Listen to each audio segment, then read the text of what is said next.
tempo eu posso deixar o meu alimento exposto na minha bancada? Se o meu ambiente é refrigerado, né, entre 10 e 12 graus, ele não pode ultrapassar 2 horas. Porque, gente, essa temperatura é uma temperatura de zona de segurança, certo? Alguns micro-organismos não conseguem se proliferar, né? A maioria, na verdade, desses micro-organismos não consegue se proliferar nessas temperaturas. Mas a grande verdade é que a maioria das nossas cozinhas aqui, eles não ficam a essa temperatura, né? É raro uma cozinha que consiga ser refrigerada. Então, nesse quesito, a gente precisa se preocupar, não passar por meia hora. Jéssica, mas a minha produção é grande, como que a gente faz? A gente porciona, a gente trabalha com pequenas quantidades. Então, você retira, né, da tua geladeira, câmera fria, do teu freezer, a quantidade que você vai trabalhar em meia hora, tá? Dá mais trabalho, dá, mas é assim que você garante a segurança alimentar do seu cliente, né, e de vocês também que consomem na empresa. Beleza, Jéssica, né, manipulei a minha quantidade e tem alguns outros critérios que eu preciso ter, né, com os alimentos pré-preparados. Então, por exemplo, lá eu manipulei uma carne crua, né? Estava temperando ela para amanhã ou para daqui a pouco, enfim. Mesmo que eu vou usar aqui 1 hora, gente, eu tenho que pôr uma etiqueta identificando que produto que é aquele, né? Qual a data de fabricação e qual a data de validade. Na data de fabricação, gente, às vezes acontece muitos, assim, enganos, tá? As pessoas não entendem. Elas entendem que eu tenho que pôr a data de fabricação na data que eu tô manipulando. Então, eu comprei meu frango ontem, tá? Resfriado. E eu coloco a data de hoje. Tá errado, tá, gente? Eu tenho que colocar como a data de fabricação ontem, porque senão esse frango cru, né, a validade deles é de 1 ou 2 dias crus na geladeira. E cozidos, ou assados, ou fritos, eles acabam tendo uma validade um pouco maior, de até 3 dias. Então, eu tenho que tomar esse cuidado, porque senão eu posso estar usando algum produto que não esteja em segurança, tá? Às vezes a gente vê, mas o cheiro não tá legal, né? Achando que só esse é um critério, né, para você saber se o alimento está ou não está contaminado. Então é preciso que vocês sempre lembrem, pessoal, que bactéria patogênica, né, micro-organismos que fazem mal, que causam doenças, eles não mudam nada no alimento. Então você não consegue saber se tá ou não tá. Então você deu tempo ali para ele, então pode ser que esteja contaminado com bactéria que faça doenças. Beleza, Jéssica, preparei minha carne, temperei, coccionei, sobrou, né, que eu vou usar, por exemplo, para um recheio de um empadão, para uma pizza, um recheio de alguma coisa, está pronto. Quais são os cuidados que eu tenho que ter, então? Eu preciso ter o cuidado de resfriar esse alimento em até 2 horas. E existe 2 possibilidades, tá? Para você conseguir, né, porque um alimento, gente, depois de coccionado, ele vai estar no mínimo a 70 graus, vai estar mais com certeza, né, vai estar 80, 90, por aí, então é muito raro ele estar perto da temperatura de geladeira.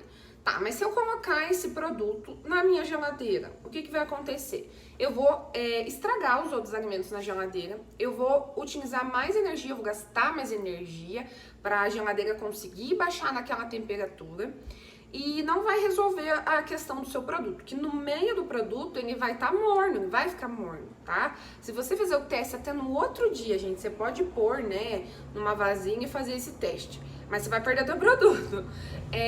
No meio, gente, pode passar 12 horas, 16 horas, e no meio ele vai estar morno ainda, vai estar em torno de 30 graus, 40 graus, que é a temperatura de zona de perigo que micro-organismos adoram para se proliferar.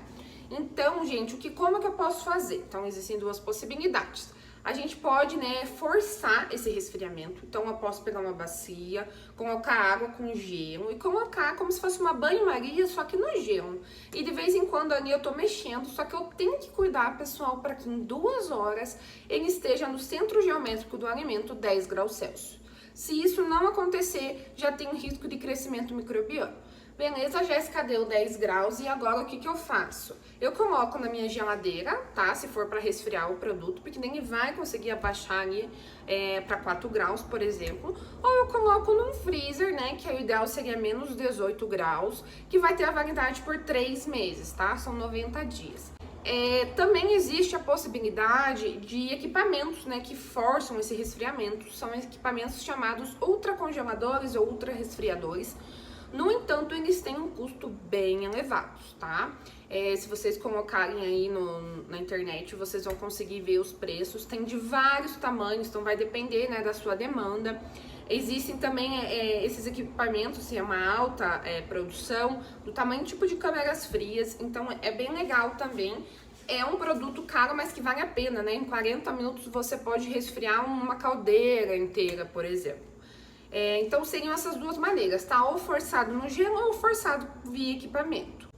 Aí eu já ouvi muita gente falar, nossa, Jéssica, mas gelo é muito caro, porque geralmente para comprar gelo, a gente compra gelo mineral, né? E realmente o valor não é muito legal. Gente, pega a forma, a água da torneira, põe para congelar, não precisa ser gelo em pedacinhos, o que importa é ser gelo para ajudar aquela temperatura.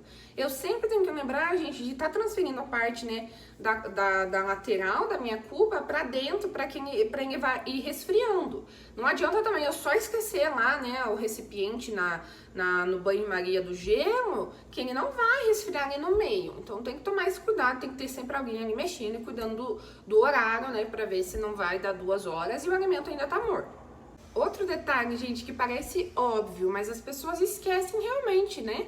Eu tô deixando ali o meu alimento resfriando, né, no meu gelo, enfim, só que eu não protejo ele. Eu tenho que proteger, pessoal, por mais, Jéssica, mas vai fazer gotículas, né, porque vai suar.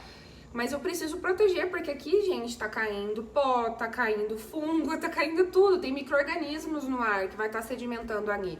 Então, quanto mais barreira eu fizer, maior vai ser a segurança desse alimento. Então, tem que cobrir, não pode ser pano, né, pelo amor de Deus, que pano em cozinhas a gente não pode usar. Então, um plástico ou até uma tampa de cuba, não precisa vedar totalmente, né, para poder sair esse calor, né, porque a gente tem que expandir.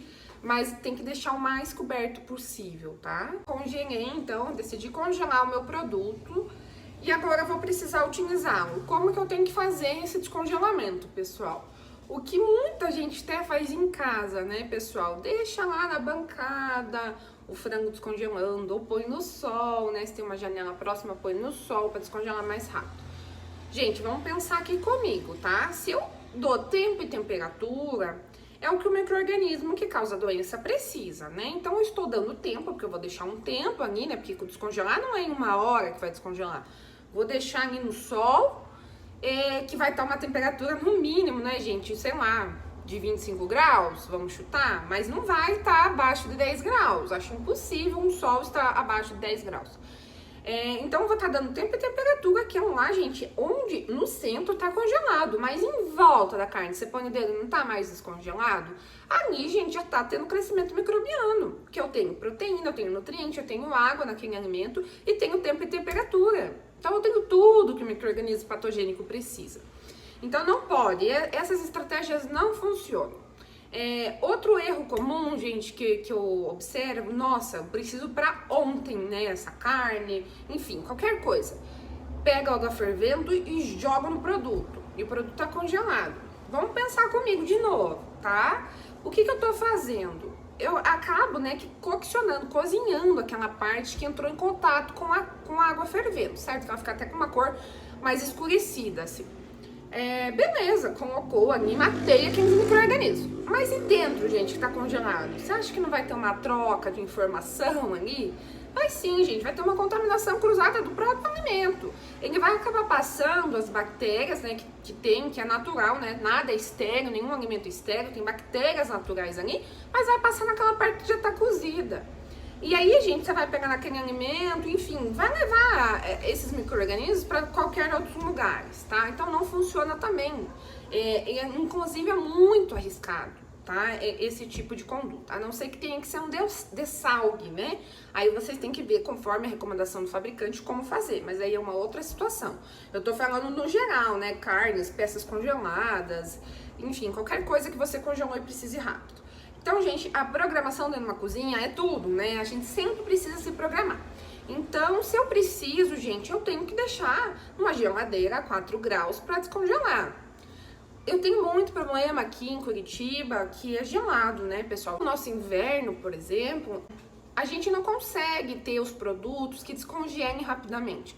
Acaba faltando, digamos assim, geladeiras suficientes para conseguir descongelar. Às vezes até 3 dias, né? Aquela caixa, aquele bloco de frango ou de carne, enfim, que são grandes quantidades, não consegue descongelar a tempo. Então a gente tem que ter uma programação bem legal, tá? Para conseguir atender isso, porque senão a gente acaba prejudicando a qualidade.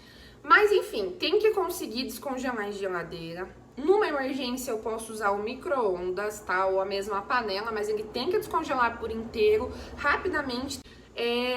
E é isso, não tem outra maneira, é desta maneira, então o planejamento é essencial. Outra coisa que eu percebo muito que acontece no descongelamento, então descongelei, poxa, não vou precisar usar tudo, ou não vou mais fazer esse prato, enfim, e vou voltar a congelar. Gente, a gente não pode descongelar e congelar novamente um alimento cru ou um alimento já cozido, tá? Por quê, pessoal? Porque no descongelamento já tem proliferação de bactérias, tá, gente? Eu sei, mesmo em geladeira, mesmo fazendo tudo certinho, vai ter porque nada é estéril, como eu falei. Mas eu levando para cocção, eu vou reduzir muito, né? Eu não vou deixar na dose infectante aquilo lá. Então, eu levei para cocção, aí eu posso congelar novamente, tá? Então, não adianta a gente descongelar e congelar novamente. Eu vou ter que coccionar, vou ter que assar, vou ter que fazer alguma coisa com aquele produto para, enfim, poder congelar novamente. Outro detalhe, né, do congelar e descongelar, por exemplo, numa carne, que ao descongelar, eu perco muito líquido. Então, no congelar novamente ele vai ficar uma carne mais seca depois, tá? Então, por isso que é interessante, já que descongelou, já perdeu aquele líquido, eu fazer a preparação corretamente e recongelar. Qual a temperatura, então, ideal da cocção do meu alimento, tá? Eu preciso atingir, no mínimo, 74 graus Celsius em todas as partes do meu alimento. Então, como que eu vou saber se todas as partes estão nessa temperatura? Eu vou na parte mais gordinha do alimento, coloco lá mais ou menos onde eu acho ao meio. Se passou de 74 graus Celsius, ele está na temperatura de segurança. Cuidados, então, para quem trabalha com forno a lenha, tá? Eu não posso usar, né, madeira de destruição, madeira de fim de obra, não posso usar pallets, tem que usar madeira específica para esse tipo de queima, tá bom? Na queima, então, dessa madeira, a gente libera alguns gases, obviamente, que causam danos, né, para o meio ambiente. Então, eu preciso ter chaminé e filtros adequados para que isso, né, não saia diretamente aí no meio ambiente, prejudicando o nosso ecossistema.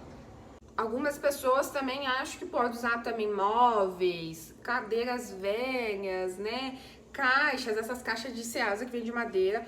Não, gente, não pode, tá? Tem que ser madeira específica para isso